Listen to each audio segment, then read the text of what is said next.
안녕하세요. 고갈TV 이종범 소장입니다. 여러분, 돈 하면 뭐가 먼저 떠오르시나요? 어떤 사람은 통장 잔고를 떠올리죠. 또 누군가는 부채가 떠오를 수도 있을 겁니다. 하지만 저는 이런 생각이 떠오릅니다. 돈은 물건을 사는 수단이 아니라 인생의 방향을 바꾸는 도구다. 돈이 있으면 선택의 폭이 깊어지지 않습니까? 일을 할 때도 이건 내가 하고 싶어서 하는 일이야 라고 말할 수 있는 건 경제적으로 여유가 있을 때 가능한 일이거든요. 반대로 돈이 없으면 또 어떻게 해야 될까요? 하기 싫은 일도 억지로 해야 하고 궁극적으로는 결정권이 내 손에서 멀어지죠. 결국 중요한 건 얼마나 벌었느냐 보다 돈 덕분에 얼마나 자유롭게 살 수 있었느냐 아닐까요? 여유로운 시간, 내 삶의 통제권, 그리고 내가 하고 싶은 걸 선택할 수 있는 자유, 이 모든 걸 가능하게 하는 게 바로 돈의 힘 아니겠습니까? 그렇다면 퇴직했는데도 불구하고 월급처럼 돈이 계속해서 들어오는 사람들 본 적 있으시죠? 이런 분들은 단순히 운이 좋아서 돈이 계속해서 들어오고 있는 걸까요? 이들은 돈을 어떻게 움직일 것인가에 대해서 평소부터 깊이 생각하고 있었던 사람들입니다. 돈을 감정적으로 다루지 않고 인간관계도 전략적으로 맺고 투자는 무턱대고 하지 않고 항상 흐름을 살핀 그 다음에 하죠. 중요한 건 이 사람들이 대단한 능력자여서 가능한 게 아니라는 거예요. 누구나 조금씩 생각의 방향과 습관을 바꾸면 충분히 비슷한 구조를 만들 수 있습니다. 그래서 오늘은 퇴직 후 돈이 알아서 들어오는 10가지 특징에 대해서 살펴보겠습니다. 퇴직 후에도 돈이 계속해서 들어오는 사람들은 과연 어떤 선택을 해왔고 어떤 습관을 가지고 있었을까요? 퇴직 후 돈이 알아서 들어오는 10가지 특징. 첫째, 돈을 감정이 아닌 전략으로 다루는 특징이 있었습니다. 예를 들어서 어떤 지출을 할지 고민할 때도 이건 나한테 어떤 수익을 가져다 줄까를 먼저 생각하죠. 지출을 줄이기 위한 전략이 아니라 지출의 방향을 바꾸는 전략을 세운다고 할까요? 예를 들어서 커피값을 아낀다고 끝나는 게 아니라 그 돈으로 자기 개발에 관한 책을 사는 식입니다. 이들은 돈을 소비하지 않고 움직이게 만드는 특징이 있었어요. 결국 돈을 어떻게 쓸 것인가가 아니라 어디로 흐르게 할 것인가가 관건이었죠. 이 마인드가 바로 소비자와 설계자를 가르는 기준이 되었던 겁니다. 퇴직 후 돈이 알아서 들어오는 10가지 특징. 둘째, 단기 소비보다 장기 자산을 더 중요하게 생각합니다. 같은 돈을 써도 어떤 사람은 물건을 사고 어떤 사람은 자산을 만듭니다. 돈이 계속해서 들어오는 사람들은 단기적인 소비보다는 장기적인 자산을 더 중요하게 생각하죠. 예를 들어서 고급차를 사는 대신 배당이 나오는 주식을 사고 명품 대신 오래 남는 자기 개발에 돈을 쓰는 겁니다.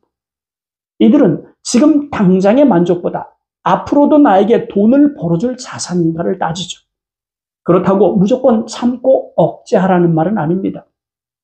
이들은 자신의 만족보다 지속 가능성을 먼저 고민한다는 것, 그게 바로 부의 흐름을 만드는 방식이었습니다. 퇴직 후 돈이 알아서 들어오는 10가지 특징. 셋째, 돈과 관련된 숫자를 언어처럼 이해했습니다. 대부분의 사람들은 숫자를 보면 머리가 아프다고 말하잖아요. 하지만 돈이 들어오는 사람들은 이 숫자를 언어처럼 이해합니다. 그 이유는 돈은 감이 아니라 데이터로 움직이니까. 예를 들어 보겠습니다. 금리가 오르면 대출 이자가 어떻게 변하는지, 환율이 오르면 수입 물가는 어떻게 바뀌는지, 주가 지수가 내리면 어떤 산업이 타격을 받는지, 이런 흐름을 파악하고 있어야 돈의 방향을 예측할 수 있으니까요. 복잡하게 생각하지 맙시다.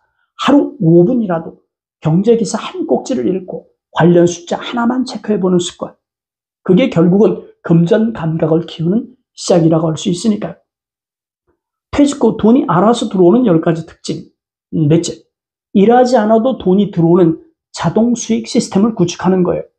우리는 대부분 일하면 돈이 들어오는 구조 속에서 살아왔습니다. 그런데 돈이 계속 들어오는 사람들은 이 구조를 바꿔놨던 거예요. 다시 말해서 일하지 않아도 돈이 들어오게 만드는 시스템을 미리 준비해 놓았던 거죠. 예를 들어서 월세를 받을 수 있는 작은 오피스텔 한 채, 배당금이 나오는 우량주, 혹은 전자책, 블로그 광고 수익처럼 내가 자고 있을 때도 돈이 들어오는 구조를 조금씩 쌓아갔던 겁니다. 중요한 건 크기와 상관없이 내가 움직이지 않아도 돈이 들어오는 구멍이 하나라도 있느냐 하는 거죠. 수익은 노력의 양이 아니라 시스템의 유무에서 결정이 됩니다. 돈이 계속 들어오는 사람들은 이 사실을 아주 잘 알고 있었던 거죠. 예를 들어서 소형 부동산에서 나오는 월세, 블로그 유튜브에서 쌓이는 광고 수익, 정기적인 배당이 나온 ETF, 이런 것들이 바로 자동 수익 시스템입니다. 중요한 건 한 번만 만들어 놓으면 내가 일을 하지 않아도 돈이 계속 들어온다는 거죠. 퇴직 후에도 소득이 들어오는 사람들은 바로 이 시스템을 가진 사람들입니다. 퇴직 후에 돈이 알아서 들어오는 10가지 특징 5째. 하루하루를 돈 벌기보다 돈 만들기에 집중합니다. 쉽게 말해서 오늘 10만 원짜리 식사를 한번 참는 대신 그 돈을 투자해서 1년 뒤에 15만 원을 만드는 쪽을 선택하는 거죠. 이 소비가 나에게 단지 사라지는 돈인가? 아니면 나중에 무언가를 만들어낼 자산인가? 이런 질문을 반복적으로 나 자신에게 던지고 행동합니다. 돈이 계속 들어오는 사람들은 지금 당장의 편안함보다 앞으로의 안정과 흐름을 택하는 사람들이죠. 퇴직 후 돈이 알아서 들어오는 10가지 특징. 6째. 작은 지출도 꼼꼼히 점검하고 통제합니다. 에이, 이 정도는 괜찮겠지. 우리는 종종 작은 지출을 너무 가볍게 넘기는 경향이 있어요. 하지만 돈이 계속해서 들어오는 사람들은 그 작은 돈을 그냥 넘기지 않았습니다. 커피 한 잔, 구독 서비스 하나, 불필요한 앱 결제 등 사소한 지출도 꼼꼼히 점검했던 거죠.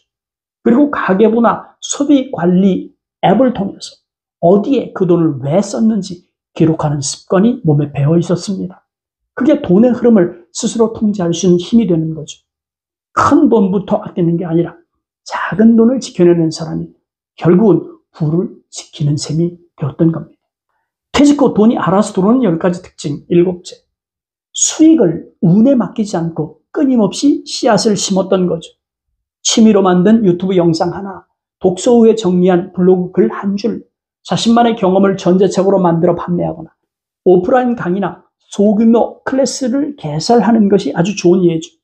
이런 시도 하나하나가 돈이 되는 통로로 이어졌던 겁니다. 중요한 건 완벽하게 하는 게 아니라 작게라도 시작하는 용기가 필요했던 거죠. 이 작은 씨앗들이 훗날 그들의 노후를 든든히 지켜준다고 볼 수 있습니다. 퇴직 후 돈이 알아서 들어오는 10가지 특징 8번째. 건강을 하나의 자산처럼 다루고 관리했던 거죠. 아무리 돈이 많아도 건강을 잃어버리면 그 돈은 병원비로 흘러갑니다. 그래서 돈이 계속 들어오는 사람들은 건강을 하나의 자산처럼 다루는 이유라고 볼 수 있죠. 매일 일정한 시간에 걸었습니다. 인스턴트 음식을 줄였죠. 주기적으로 건강검진을 받습니다. 이런 기본적인 루틴을 꾸준히 유지하는 것이 의료비를 줄이고 활동 능력을 높이고 더 오래 수익을 만들 수 있는 몸을 지키는 방법이 되었던 겁니다. 몸이 자산이니까요. 건강은 가장 강력한 수익 기반이 될 수밖에 없는 이유이기도 합니다. 퇴직 후 돈이 알아서 들어오는 10가지 특징 9째. 시간도 자산처럼 관리하고 아낌없이 투자합니다. 돈이 많아도 시간이 없으면 그건 진짜 자유가 아니죠. 그래서 부자들은 돈뿐만 아니라 시간도 자산처럼 관리했던 겁니다. 의미 없는 만남은 줄였고 반복적인 집안일은 외주화를 시켰고 집중이 필요한 일에만 시간을 썼죠. 예를 들어서 시간당 5만 원의 가치가 있는 일을 하면서 2만 원 아끼겠다고 직접 청소하거나 장을 보러 다니지 않았던 겁니다. 시간이야말로 가장 회복하기 어려운 자산이라고 하는 걸 너무나 잘 알고 있었기 때문에 그들은 시간을 아끼는데 돈을 썼던 거죠. 퇴직 후 돈이 알아서 들어오는 10가지 특징 마지막 10번째. 경제 감각이 깨어있는 사람들과 교류하면서 끊임없이 배웠습니다. 어떤 정보는 검색해서 나오는 게 아니라 사람에게서 흘러나오는 경우가 많으니까요.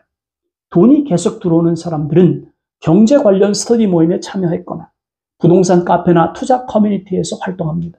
자산을 늘릴 수 있는 사람들과 교류하죠.